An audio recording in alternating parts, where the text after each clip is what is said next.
પોરબંદર મનપા દ્વારા જનરલ બોર્ડની સામાન્ય સભા યોજાઈ હતી, જેમાં વેરા સુધારા, નવા વહીવટી નિયમો અને ભરતી બઢતી નિયમો સહિતના મુદ્દાઓ પર મહત્વપૂર્ણ નિર્ણયો લેવામાં આવ્યા છે.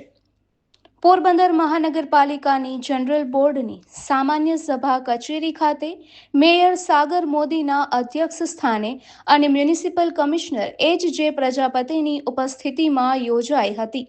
સભાની શરૂઆતમાં ગત સામાન્ય સભાની કાર્યવાહી નોંધને સર્વાનુમતે બહાલી આપવામાં આવી હતી.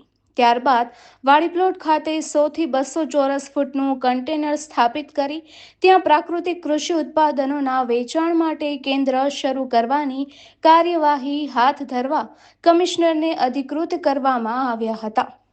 સ્ટ્રીટ વેન્ડર્સના હિતોના સંરક્ષણ અને શહેરમાં વ્યવસ્થિત વેન્ડિંગ વ્યવસ્થા ઊભી કરવા માટે મહાનગરપાલિકા કક્ષાની ટાઉન વેન્ડિંગ સમિતિમાં મહાનગરપાલિકાના સભ્યની નિમણૂક કરવા અંગે નિર્ણય લેવામાં આવ્યો હતો.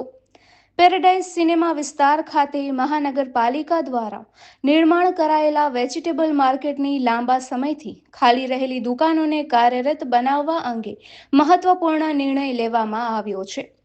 જાહેર હરાજી પ્રક્રિયા બાદ પ્રાપ્ત અરજીઓના આધારે દુકાન નંબર 12 અરજદાર સુનિલ બચુભાઈ કનોજિયાને ₹4,55,000ની ઓફર મુજબ ફાળવવામાં તેમજ કરાર, કબજો, સોંપણી અને અનુગામી કાર્યવાહી હાથ ધરવા માટે કમિશનરને અધિકૃત કરવામાં આવ્યા હતા. હાલ તાલુકા પંચાયત કચેરી ખાતે એક પ્રાકૃતિક કૃષિ પેદાશોનું વેચાણ કેન્દ્ર કાર્યરત છે. ત્યારે વધુ 2 કેન્દ્રો શરૂ કરવા માટે પેરેડાઇઝ શોપિંગ સેન્ટરની ઉપલબ્ધ દુકાનોમાંથી 2 દુકાનો આત્મા પ્રોજેક્ટ દ્વારા સૂચિત લાભાર્થીઓને નિયત શરતોને આધીન હંગામી ધોરણે ફાળવવાની મંજૂરી આપવામાં આવી હતી.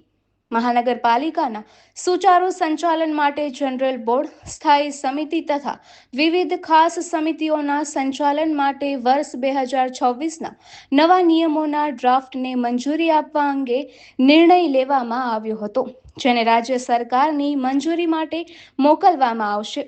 ઉપરાંત અગાઉ ઘટાડવામાં આવેલ વિવિધ વેરા સુધારા નિયમોને બહાલી આપવામાં આવી હતી, જેમાં મિલકત નામ ટ્રાન્સફર ફી, સામાન્ય પાણી વેરો, સામાન્ય ગટર વેરો, ખાસ ગટર વેરો, સામાન્ય સફાઈ વેરો, ખાસ સફાઈ ઉપકર તથા સ્ટ્રીટ લાઇટ વેરાના સુધારા નિયમોનો સમાવેશ થાય છે.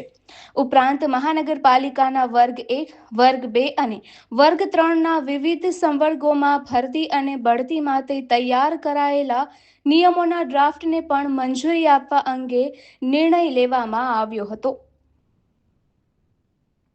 નિપુલ પોપટ, પોરબંદર ટાઈમ્સ.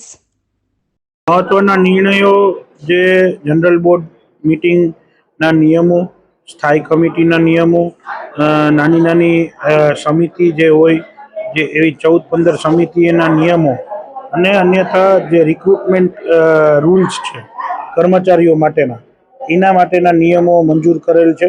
હવે આ નિયમ મંજૂર કરી સરકારમાં મોકલી આપવામાં આવશે. સરકારમાંથી જ્યારે એને મંજૂરી પ્રાપ્ત થશે તે પછી તેની ઉપર એ કાર્યવાહી કરવામાં આવશે.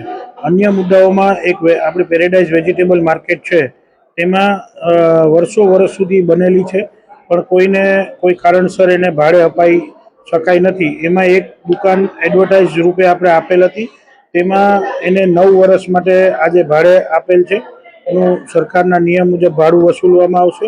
અન્યથા આપણા રાજ્યપાલ શ્રી દ્વારા જે પ્રાકૃતિક કૃષિ માટેનું જે અભિગમ કરવામાં આવ્યો છે તેને અનુલક્ષીને 2 દુકાન પ્રાકૃતિક વસ્તુઓ વેચવા માટે આપવામાં આવશે.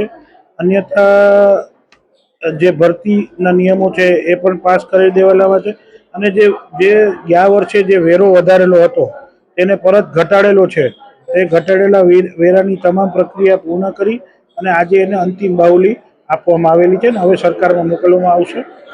એટલા આજે અહીંયા જનરલ બોર્ડમાં આ બધા નિયમો લીધેલા છે.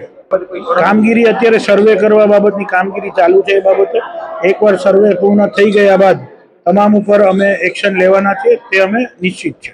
Thank you.